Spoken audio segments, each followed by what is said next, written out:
Fala pessoal, bom dia. Hoje a gente vai falar aí vai fazer tipo uma revisão, né? Sobre os 3 primeiros capítulos de História 1 e de História 2, já que o teste de vocês é semana que vem, tá? Rapidamente aí, para caber tudo em 30 minutos, mais ou menos, né? Senão depois vocês não assistem também. A gente vai falar aí num primeiro momento sobre o Segundo Reinado, que é aquele período que vai de 1840 a 1889, mas a gente vai falar especificamente sobre a política externa, tá? Primeiro ponto aí para a gente falar é a questão da dependência econômica e até política do Brasil em relação à Inglaterra. Isso acontecia por quê? Porque a Inglaterra era o país mais rico, mais industrializado, mais poderoso do mundo daquela época, né? E foi a Inglaterra que, entre aspas, muitas aspas, ajudou a família real portuguesa a vir para o Brasil no finalzinho de 1807, chegando aqui no início de 1808, né? Então, desde aquele momento, a Inglaterra vinha se colocando, né, como a senhora do mundo, né, e vinha meio que determinando posições que a família real devia tomar, né? Ela pressionou muito Dom João para que ele fizesse o fim do tráfico internacional de escravos e depois o fim da escravidão. Mas isso não é por uma questão de preocupação com a integridade da vida humana, como a gente já falou diversas vezes. Isso aí é a questão da mudança, né, na conjuntura econômica internacional, porque no século XIX a gente vai ter a segunda revolução industrial, a gente vai ter a consolidação do capitalismo, né? Então, a primeira coisa que eu quero que vocês percebam é que a Inglaterra, ela ajudou, entre muitas aspas, a família real a vir para cá, né? E desde 1808, quem mais se deu bem na história, né, foram os ingleses, porque naquele Tratado de Comércio e Navegação, não sei se vocês lembram, lá de 1810, porque eu estou voltando um pouco lá no início do século XIX, vocês vão perceber que a Inglaterra pagava menos imposto que os portugueses, né? Então, com isso, a Inglaterra ela foi fazendo o quê? Ela foi ganhando espaço na nossa economia, foi exportando para cá, e a nossa economia cada vez mais se tornou dependente da economia inglesa, né? Então a gente acaba conseguindo a nossa independência política de Portugal, mas a gente se mantém dependente economicamente da Inglaterra, né? E até às vezes politicamente a gente também ficou muito restrito à Inglaterra. Por exemplo, para que nós tivéssemos a nossa independência reconhecida por Portugal e consequentemente pelos ingleses, o Dom Pedro, né, teve que assinar um documento onde ele se comprometia, por exemplo, não anexar outros territórios ao Brasil, né? Então, o Brasil ele começa a sua história de independência política, a sua história enquanto país independente, que não era exatamente independente, porque ele estava o tempo inteiro tendo que adequar os seus interesses aos interesses ingleses, ok? Então, eu quero que vocês percebam que existia uma pressão da Inglaterra, principalmente ao longo do século XIX, já desde o início, para que o Brasil se adequasse aos seus interesses. E isso vai acabar norteando aí toda a nossa história do século XIX, tá? Quando chegou em 1840, a gente sabe que começa o Segundo Reinado com a política... com a... Oh, meu Deus! Com a lei da maioridade, né? Que foi aquela lei para antecipar a maioridade de Dom Pedro II, já que no período regencial houve uma série de revoltas e aí houve um medo da desagregação territorial do Brasil. Então Dom Pedro assumiu em 1840, antes do tempo, e a situação do Brasil era muito difícil, né? Por conta das revoltas que haviam acontecido durante o período regencial, por conta da questão econômica, o Brasil já havia tido que gastar para ter a sua independência reconhecida, para vencer alguns focos de resistência aqui dentro, enfim. A questão econômica era muito grave, e aí o Dom Pedro II, em 1844, institui uma nova tarifa de importação, né? Um novo imposto de importação. Então, antes, os ingleses pagavam, né, lá pela tarifa de 1810, eles pagavam 15% de impostos para exportar para o Brasil. A partir de 1844, eles vão pagar 30% ou até 60%, né? Dependia. Se o produto tivesse um equivalente aqui no Brasil, aí pagava 60%. Se não tivesse um equivalente aqui, pagava 30%, né? Agora, a tarifa Alves Branco, antigamente, ela era entendida como uma medida para estimular a produção nacional, né? Para encarecer o produto estrangeiro e baratear o produto nacional. Hoje isso é questionado, né? Inclusive eu fiz questão de colocar isso aí, não é? Porque hoje os historiadores eles entendem que a tarifa Alves Branco ela tinha muito mais o objetivo de aumentar a arrecadação de impostos, né? Do que de favorecer a produção nacional. Agora, como consequência, né, da tarifa Alves Branco, eu tenho realmente o estímulo à produção nacional. Por quê? Porque os produtos estrangeiros, né, ficaram mais caros em decorrência da tarifa Alves Branco. Okay? Então, ela objetivava aumentar a arrecadação do Estado, já que a situação econômica era ruim, mas como consequência da lei, houve um estímulo sim à produção nacional. Ok? Bom, na década... Aí, depois da tarifa Alves Branco, ainda tem, né, teria uma outra questão que eu falei em sala, mas que eu não coloquei aí, porque senão a gente vai se alongar, que é o Bill Aberdeen, né, de 1845, que foi aquela lei que a Inglaterra aprovou dizendo que ela podia aprisionar navios negreiros em qualquer lugar do mundo, né? Isso foi uma resposta à tarifa Alves Branco. A Inglaterra não ficou nem um pouco contente com a tarifa Alves Branco e no ano seguinte acabou aprovando uma lei lá na Inglaterra em retaliação ao Brasil. Depois o Brasil acaba respondendo com a Lei Eusébio de Queiroz, que pôs fim definitivamente ao tráfico internacional de escravos, mas aí a situação entre o Brasil e a Inglaterra já estava se deteriorando, até que chega na década de 60 e vai dar ruim e vai desencadear aí a questão Christie, não é? Que foi uma série de desentendimentos entre o Brasil e a Inglaterra que acabou resultando no rompimento de relações diplomáticas entre os dois países, coisa que geralmente só acontece em época de guerra. Ok? Então, o que foi a questão Christie? Foi uma série de desentendimentos que ocorreu entre a Inglaterra e o Brasil nesse período de 1861 a 1865. Isso foi motivado pela ação do embaixador inglês aqui no Brasil, William Dougal Christie, tá? Por conta de dois eventos. Em 1861, um navio inglês naufragou no Rio Grande do Sul, né? E a carga foi para o espaço e as pessoas saquearam e tal. O governo inglês exigiu que o Dom Pedro pagasse uma indenização referente ao saque da carga e ainda fizesse um pedido de desculpa. Ele não fez. Dom Pedro, minimamente honrado, não fez isso. Tá? No ano seguinte, 3 marinheiros ingleses numa algazarra aqui no Rio de Janeiro foram presos.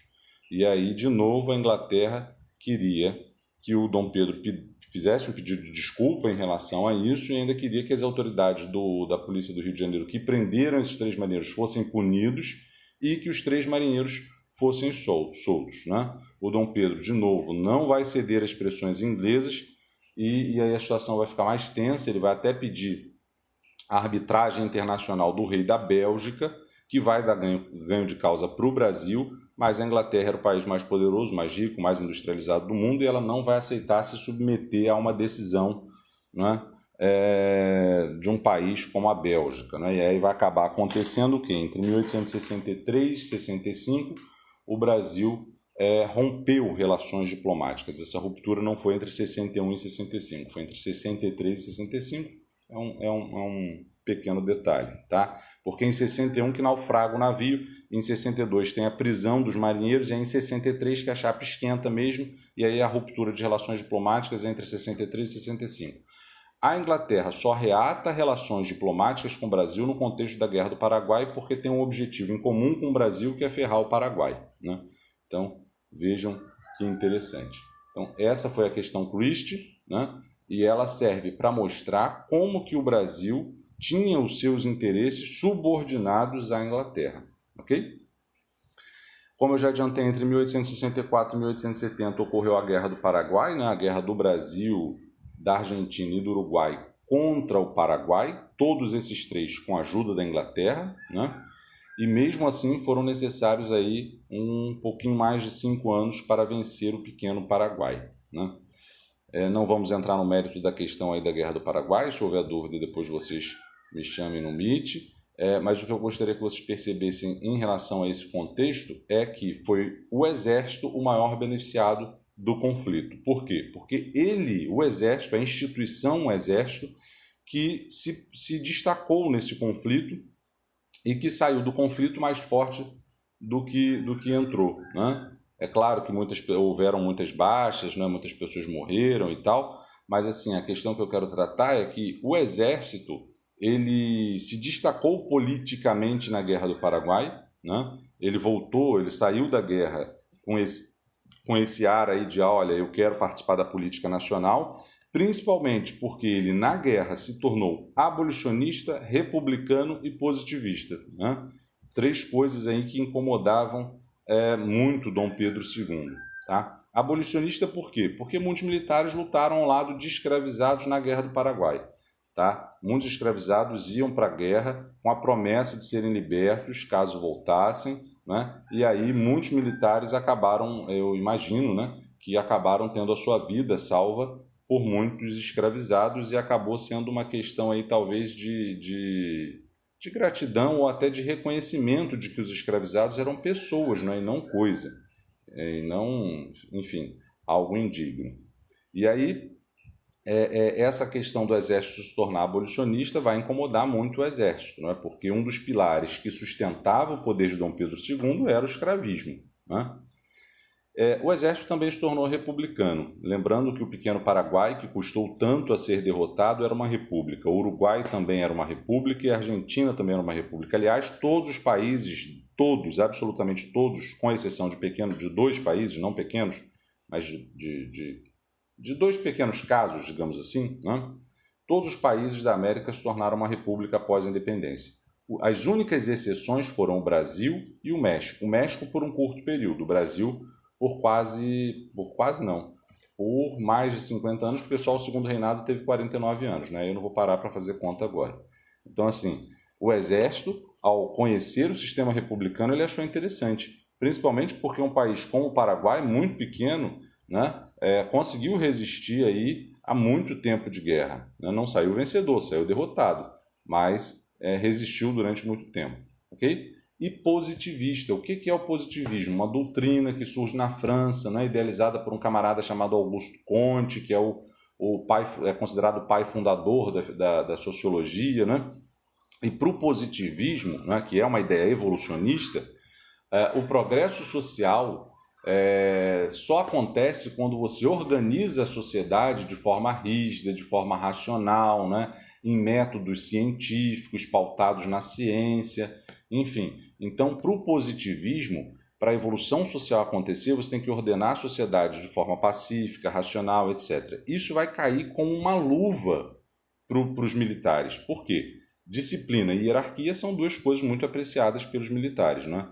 Então, o positivismo, com esse discurso de que só uma sociedade organizada de forma racional, rígida, de forma científica e tal, vai conseguir chegar ao máximo do seu desenvolvimento social, os militares acharam isso muito interessante, casava muito com a sua ideologia, né? E aí eles passaram a se perceber a única instituição, o Exército, como aquela capaz de promover o desenvolvimento social, político e até econômico do país. Ok? Bom, vamos aí para o segundo reinado. No segundo vamos para o capítulo 2, continuar falando do segundo reinado, na questão da imigração e das lutas abolicionistas, né? Então a gente sabe aí já que tem essa questão com a Inglaterra, que vai ter a questão da ruptura de relações diplomáticas, e agora no capítulo 2 a gente vai falar um pouco aí sobre a questão da imigração europeia ao longo do segundo reinado e das lutas abolicionistas, ok?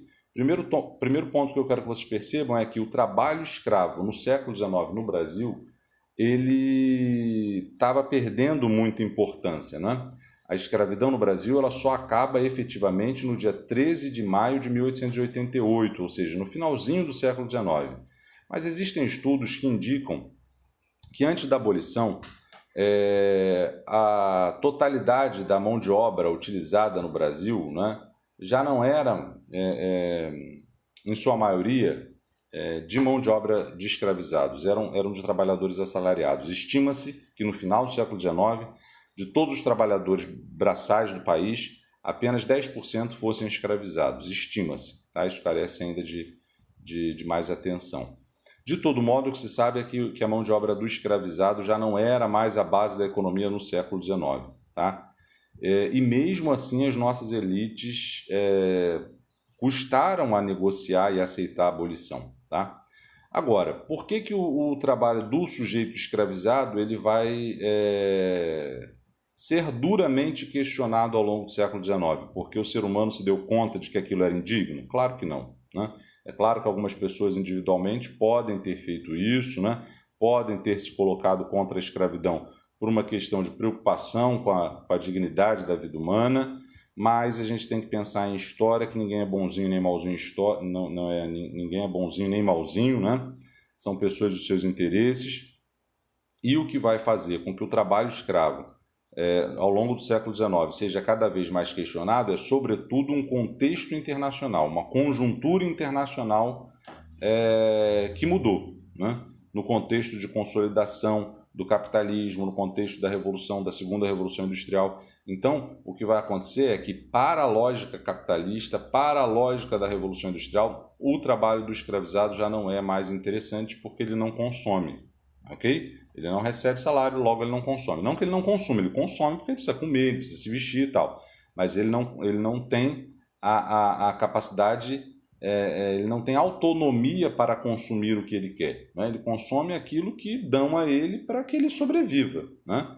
Mas ele não tem salário para ir lá e comprar o produto A, B, C ou D, ok? Então, é a mudança no contexto internacional que vai reforçar o coro abolicionista, ok? Então, eu quero que vocês percebam esse contexto internacional do século XIX que vai influenciar o abolicionismo no Brasil, tá? A consolidação do movimento abolicionista aqui também, é claro, não vai acontecer só por conta de uma mudança no contexto internacional, ela também vai acontecer por conta do exército que se tornou abolicionista. O movimento também vai crescer por conta da adesão de pessoas da sociedade civil, professores, advogados, jornalistas, né, que começaram a se colocar de forma aberta contra a escravidão, né? Escritores, enfim. E aí o movimento vai crescer por conta de contradições do próprio sistema internamente, por conta do contexto internacional, enfim. E aí o movimento vai crescer, vai crescer, vai crescer, até que vai desembocar no 13 de maio de 1888, que não foi uma atitude monocrática, digamos assim, da princesa Isabel. Tá? Aquilo ali é uma resposta, é uma tentativa de resposta a uma mudança, né, no cenário político e econômico, que não deu muito certo, né? Porque, ao que tudo indica, os historiadores entendem que a tentativa da princesa Isabel foi de dar uma sobrevida à monarquia brasileira ao fazer a abolição. E, pelo contrário, a gente vai ver que isso antecipou o fim da monarquia. Tá? Bom, a introdução do trabalho livre assalariado, o imigrante europeu, né, eu gostaria que vocês percebessem aí que quando a elite fundiária brasileira percebeu que a escravidão cedo ou tarde ia acabar, logo se tratou de estimular a vinda do imigrante europeu para cá, né? Isso aconteceu aí por volta de 1850, quando foi aprovada a Lei Eusébio de Queiroz. Por quê? Porque se eu tenho uma lei que proíbe o tráfico internacional de escravos, eu sei que o escravizado que está aqui não vai se repor na mesma quantidade que ele morre, né? Embora os donos de escravos estimulassem a reprodução e tal, existiam táticas que os escravizados utilizavam para sabotar, não é, o senhor. Então, assim, as mulheres, quando engravidavam, faziam aborto, enfim, coisas que não são interessantes, mas que acabavam sendo, não são interessantes de se pensar, mas que acabavam sendo uma forma legítima que essas mulheres e às vezes os homens escravizados encontravam para resistir à escravidão, né? Então, assim, à medida que a lei Eusébio de Queiroz foi aprovada, a elite percebeu, a escravidão vai acabar, é só uma questão de tempo. Então vamos trazer o quê? O imigrante europeu para cá para substituir a mão de obra do escravizado. Por que o imigrante europeu? Porque eu quero embranquecer a sociedade, eu quero eliminar o negro da sociedade, né? E também por conta das ideias evolucionistas que viam a sociedade europeia como a mais evoluída. Então, se eu quero modernizar a sociedade brasileiro, eu tenho que trazer aquele que é moderno, aquele que está no mais alto nível de desenvolvimento social, né, e econômico, que é o europeu. Ok? Em decorrência da Lei Eusébio de Queiroz, que eu comentei e não coloquei nos tópicos, que é a lei que proíbe o tráfico internacional de escravos definitivamente, porque existia uma lei anterior que não foi cumprida, que foi a de 1831, né? Então, depois da Lei Eusébio de Queiroz, foi aprovada, parece que no dia seguinte, eu não me lembro exatamente, mas se não foi no dia seguinte, foram dias depois da aprovação da Lei Eusébio de Queiroz, foi aprovada a Lei de Terras. Essa lei dizia o seguinte: as terras desocupadas no Brasil, que eram muitas, e são até hoje muitas, né? Imagina em 1850, passam a ser propriedade do Estado e só podem ser ocupados mediante a compra ou doação. Né? E a compra tem que ser à vista e o pagamento era caro justamente para dificultar o acesso à terra por parte dos ex-escravos, dos pobres, dos imigrantes, né? Então a lei de terras ela pode ser entendida até como uma espécie de lei segregacionista, não é? Porque ela tinha o ideal ali de dificultar o acesso à terra por parte dos ex-escravos, dos pobres, dos imigrantes, para forçar essas pessoas a trabalhar como mão de obra barata para os grandes fazendeiros, né? E para dificultar o acesso à terra por parte dessas pessoas para que elas também não fossem uma espécie de concorrência para os grandes latifundiários. Né? Então vejam que mentalidade da nossa grande elite brasileira. Né? A ideia é segregar, afastar os pequenos proprietários, né? Como se esses pequenos proprietários que iriam se tornar, se pudessem ocupar as terras, né? Como se eles pudessem ameaçar os interesses dos grandes fazendeiros. Né? E aí é interessante que a partir da lei de terras que começa a ocupação dos piores locais do Rio de Janeiro, que era a capital, e aí você vai ter a formação das favelas e tal. Por outro lado, isso foi um processo lento, não foi de uma hora para outra também. Tá? E por outro lado, em algumas regiões, como no sul do país, o que o governo imperial fazia? Distribuía terras para comunidades de italianos, de alemães, etc. Né? Então, por isso que até hoje tem tanta gente de descendência europeia lá no sul do país.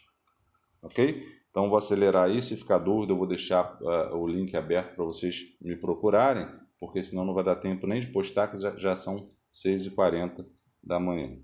Bom, depois da Lei de Terras de 1850, a gente tem as leis para inglês ver, as leis antitráfico. A primeira lei para inglês ver foi a de 1831, que proibiu o tráfico internacional de escravos, mas não saiu do papel, de 1831. Depois tem a Lei Eusébio de Queiroz, de 1850, essa foi efetivamente cumprida.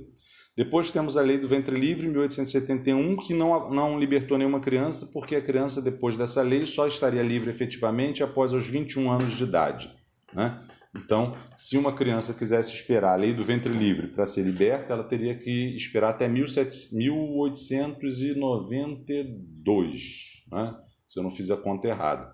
Porque 1871 mais 21, 1892. Né? Acho que é isso aí.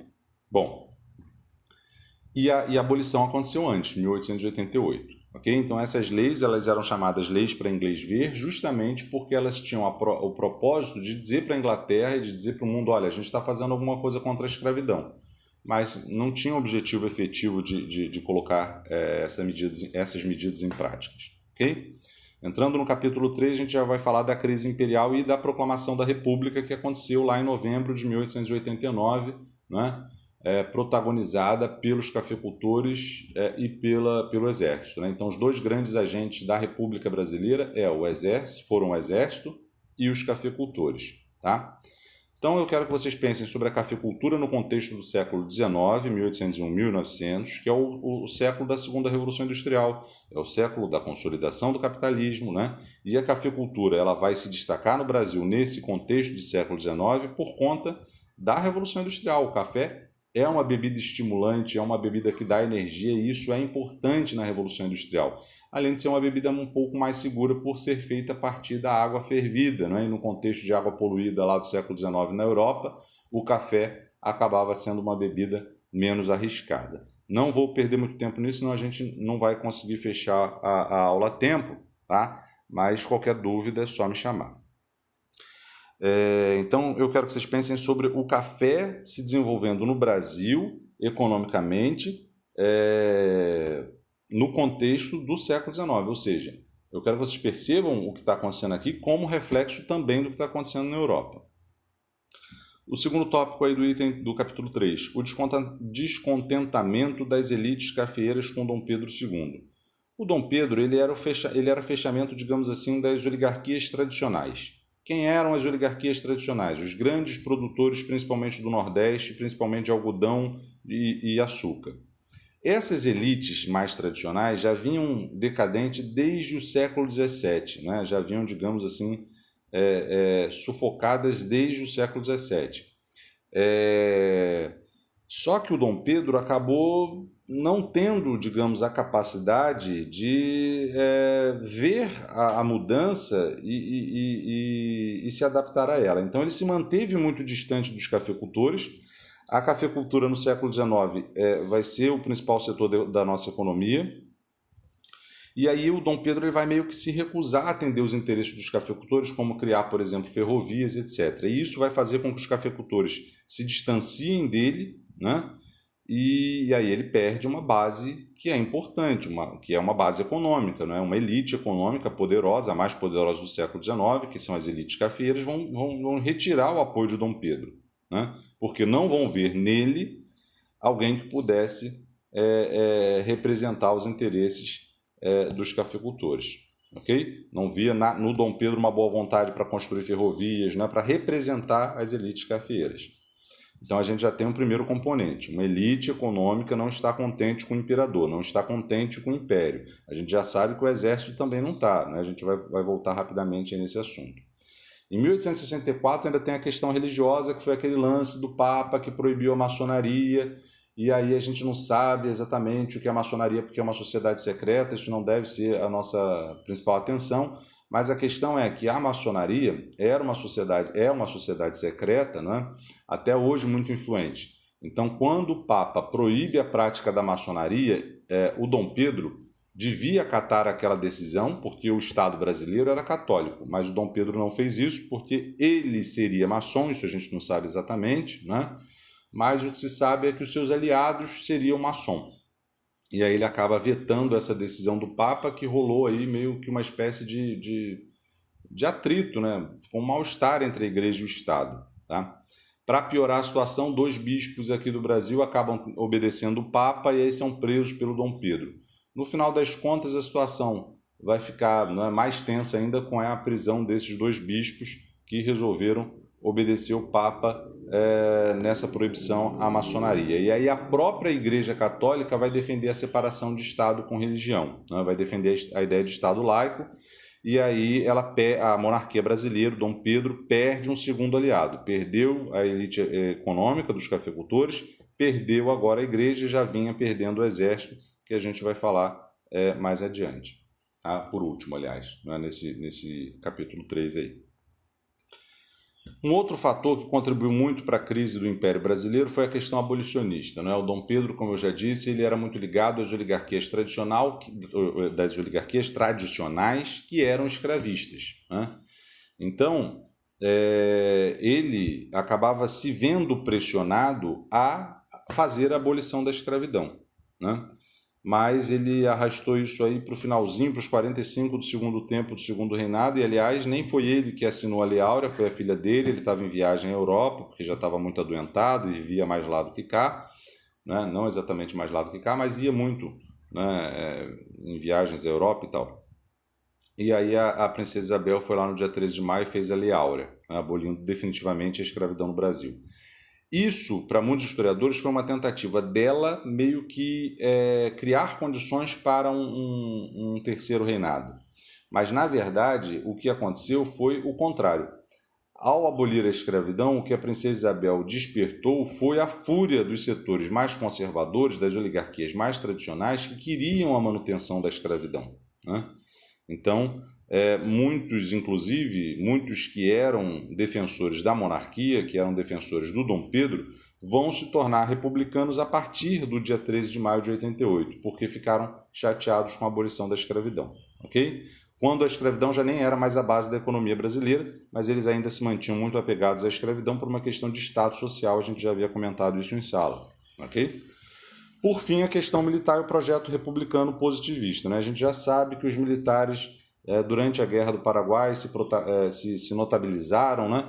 E acabaram tomando ali meio que posições políticas que muitas vezes contrariavam o Dom Pedro. Afinal, naquela época você não podia, enquanto militar, defender publicamente as suas ideias políticas. E os militares voltaram da Guerra do Paraguai fazendo isso, defendendo inclusive o sistema republicano, a abolição e até o positivismo. E isso que vai desgastar em grande proporção a monarquia brasileira, principalmente porque o líder do exército que encabeçava todas essas ideias positivistas e republicanas era o Marechal Deodoro da Fonseca, que era até amigo, né, do Dom Pedro. Não era exatamente um amigo, talvez um amigo da onça, mas era amigo, né?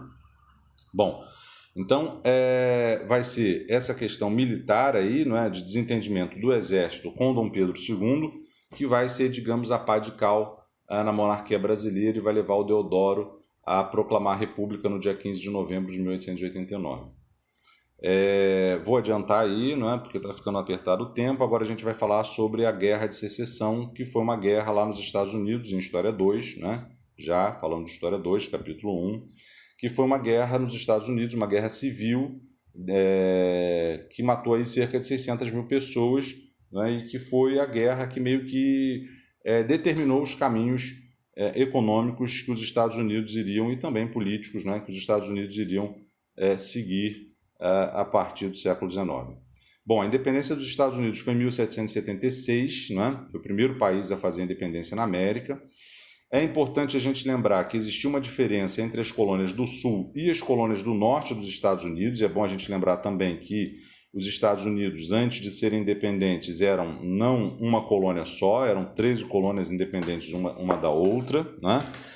E existia basicamente uma diferença entre a região Sul e a região Norte. As colônias do Sul, elas eram organizadas em latifúndios agroexportadores, fundamentados na monocultura, no trabalho escravo e no livre comércio, ou seja, o Sul desejava ter livre comércio com a Europa e por isso desejava ter baixos impostos de importação e exportação, porque eles produziam em grande quantidade para exportação. Então eles queriam pagar pouco imposto para exportar os seus produtos.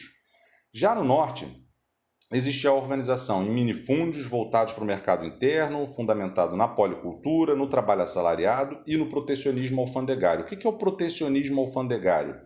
É a ideia de que eu tenho que elevar os impostos sobre os produtos importados para estimular o consumo do produto nacional. E o Norte, como tinha uma economia voltada para o mercado interno, ele desejava, né, o protecionismo alfandegário para encarecer os produtos vindos da Europa e baratear os produtos produzidos lá no Norte. Ok?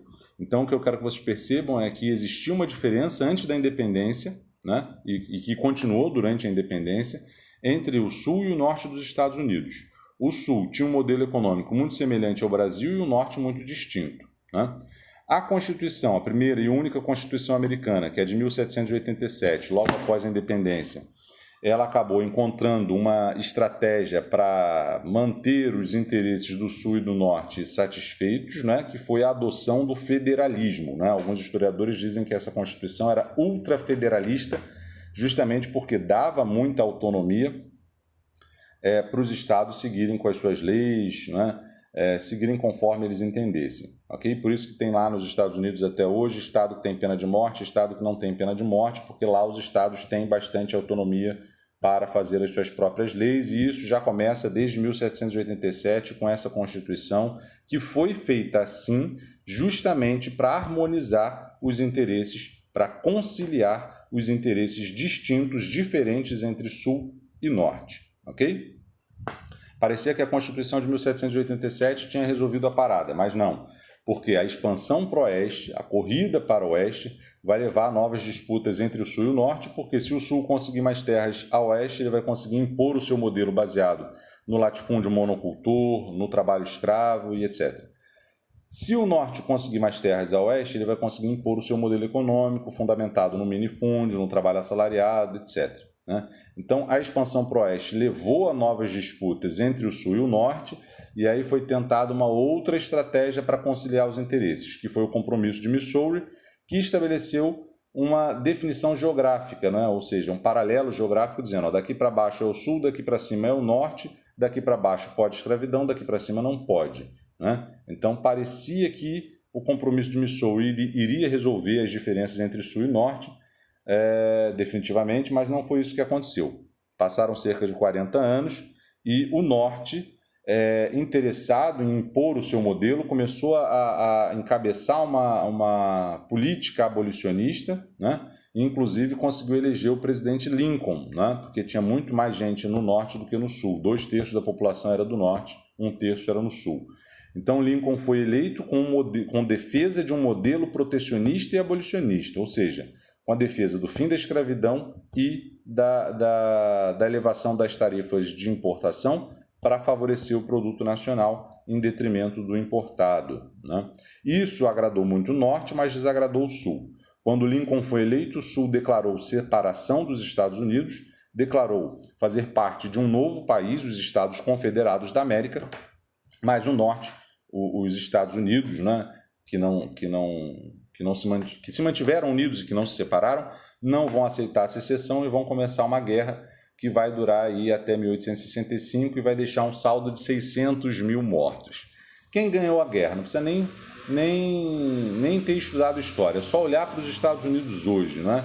Como que eles são? Como é que a economia americana é predominantemente agrário exportadora ou industrial? Industrial, todos sabem. Então é porque o norte ganhou a guerra de secessão e, consequentemente, ele impôs o modelo econômico deles, né? Favorecendo aí bastante o enriquecimento, a industrialização e o destaque que os Estados Unidos alcançou aí no século XIX e XX, principalmente no XX, como o país mais rico do mundo. E é isso que a gente vai falar um pouco aí no capítulo 2 e 3 rapidamente, porque só faltam 3 minutos e daqui a pouco vai ficar muito grande, vocês não vão ouvir, né? Bom, no século XIX, os Estados Unidos, século XIX, iníciozinho do século XX, eles vão impor duas doutrinas que vão mostrar aí para o mundo qual é a posição que eles querem marcar no xadrez, digamos, internacional, né? Em 1823, os Estados Unidos, em resposta à política do Congresso de Viena, que criou a Santa Aliança lá na Europa, em 1815, ele vai criar a doutrina Monroe, que é sintetizada pela ideia América para os americanos, ou seja, europeus não se metam aqui, quem decide o destino da América somos nós. Esse discurso parece bonitinho, parece que os americanos, ou melhor, parece que os estadunidenses estão se colocando como defensores da América, mas quem estuda história sem aquele olhar bonzinho versus malzinho vai perceber, né, que não é uma questão de bondade, é uma questão de interesse econômico que os Estados Unidos está tendo, né, de afastar a Europa, principalmente a Inglaterra, das decisões aqui na América, né, para que os americanos, os estadunidenses, melhor dizendo, pudessem se assenhorar, né, pudessem controlar os outros países, tá? E essa doutrina Monroe acaba sendo uma espécie de continuidade do Destino Manifesto, que era aquela ideia de que os americanos tinham de que eles eram um povo predestinado a dominar a América de costa a costa. Depois a gente tem o Big Stick, não é? Que foi instituído no finalzinho do século XIX, início do XX, né? Pelo presidente Roosevelt, que era uma política externa fundamentada na ideia de fale manso, mas tenha sempre um porrete à mão, ou seja, tente conseguir na diplomacia. Se não conseguir, a gente usa força, né?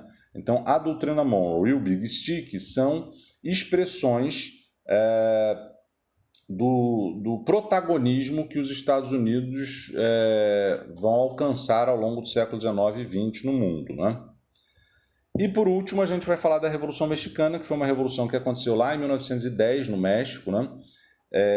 E que acabou não tendo, digamos assim, uma data efetivamente final, porque até hoje existe uma série de lutas, né, e de contradições no México que são meio que herdeiras da Revolução Mexicana, tá? Então, rapidamente aí, o México ele viveu uma ditadura do Porfírio Dias entre 1876 e 1911. O Porfírio Dias ele governou aí de forma ditatorial, promoveu um crescimento econômico associado com o capital externo e com os grandes latifundiários. Então o país cresceu, mas em contrapartida teve durante o porfiriato um problema muito grande com as terras camponesas, né? com as terras comunais chamadas no México de ejidos, que são terras indígenas que não têm exatamente a ideia de propriedade privada. Tá? Então, o Porfírio Dias promoveu o crescimento econômico, mas cheio de contradições. A sociedade mexicana vai reivindicar uma série de questões, como melhores de condições de trabalho nas cidades, as terras comunais, enfim. E aí existiam duas lideranças, o Emiliano Zapata e o Pancho Villa, né? que lutavam aí, liderando camponeses, que lutavam pela reforma agrária, mas quem vai acabar meio que tomando conta da Revolução é um latifundiário, Francisco Madeiro, que vai se dizer líder da Revolução, que vai se dizer, inclusive, favorável à reforma agrária. Só que, como eu disse, ele era um latifundiário, então é óbvio que ele não iria fazer uma revolução popular. O fato é que ele consegue chegar ao poder em 1910, estou encurtando muito, porque senão eu tenho que terminar já, não é para postar o vídeo. O fato é que ele chega ao poder em 1910, mas ele vai ser considerado um traidor da Revolução porque não vai fazer a reforma agrária. Né? Vai ser destituído por um golpe militar, né? Pelo Victoriano Huerta, que também não vai durar muito tempo. Quem vai se estabelecer depois do Huerta é o Venustiano Carranza, né? Que vai conseguir um pouco mais de estabilidade política e vai aprovar uma Constituição mais ou menos moderna para a época, a Constituição de 1917, que vai garantir uma série de benefícios para a população, uma série de garantias, né, para a população mexicana, tanto operária quanto camponesa. Então, a Revolução ela não acaba em 1917 exatamente, por quê? Porque, embora a Constituição de 1917 tenha garantido alguns direitos, ela não devolveu as terras comunais para os índios como eles queriam, né? Então, até hoje existem focos de luta camponesa no México, tá? Mas foi a Constituição de 1917 que, digamos, conseguiu pôr fim ao processo revolucionário. Eu vou interromper aqui, porque se eu continuar, não vou conseguir postar o vídeo, e qualquer dúvida é só me chamar no Meet. Pessoal, um abraço e até lá.